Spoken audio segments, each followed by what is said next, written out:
Halo teman-teman, kembali lagi di channel saya. Kali ini saya akan memberikan tips buat apa coba? Ayo tebak, mau tebak kan? Saya akan buat ya. Pada video kali ini saya akan membagikan tips gacor di aplikasi Shopee Food Driver. Ini menurut pengalaman saya pribadi ya, selama saya jadi driver Shopee Food itu selama kurang lebih 5 tahun saya sudah menjadi driver Shopee Food, dan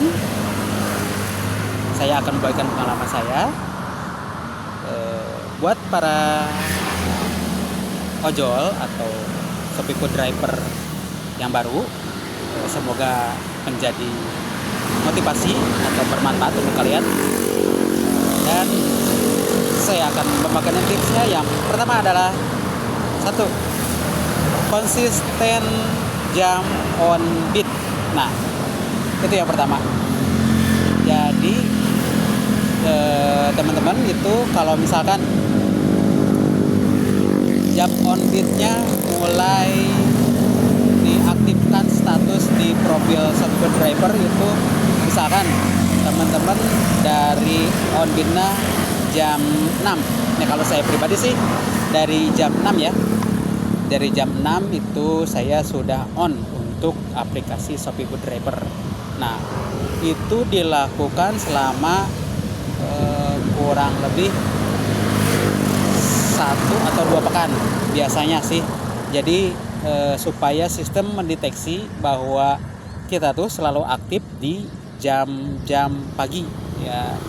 Jadi biasanya kan ada resto seperti kayak bubur ayam, terus kupat tahu, terus nasi kuning.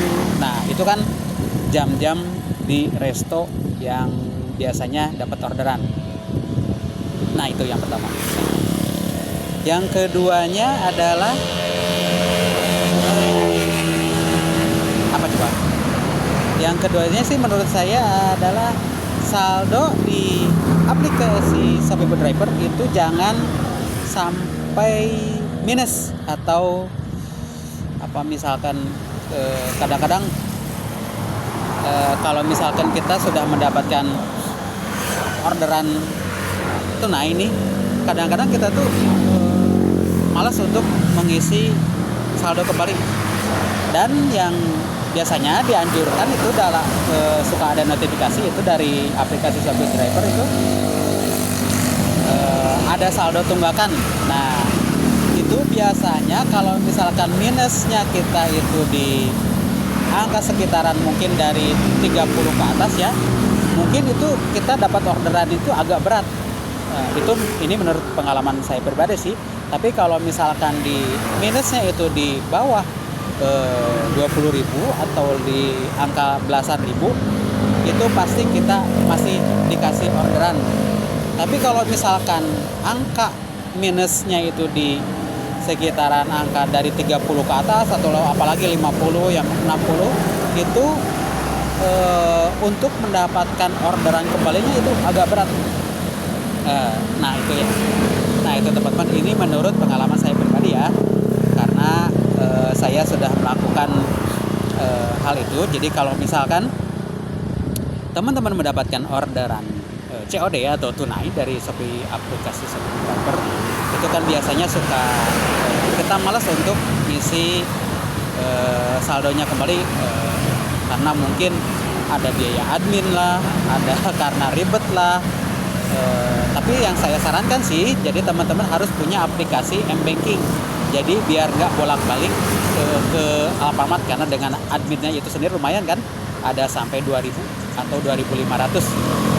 Tapi kalau misalkan teman-teman punya m-banking, misalkan dari MBCA, itu teman-teman kena biaya adminnya 1.000. Jadi teman-teman harus ada saldo di BCA misalkan untuk misalkan 300. Nah, itu kalau misalnya ada minus baru isi lagi, bayar tunggakannya seperti itu teman-teman. Dan yang ketiganya adalah apa coba? Jangan pilih-pilih orderan. Nah itu teman-teman.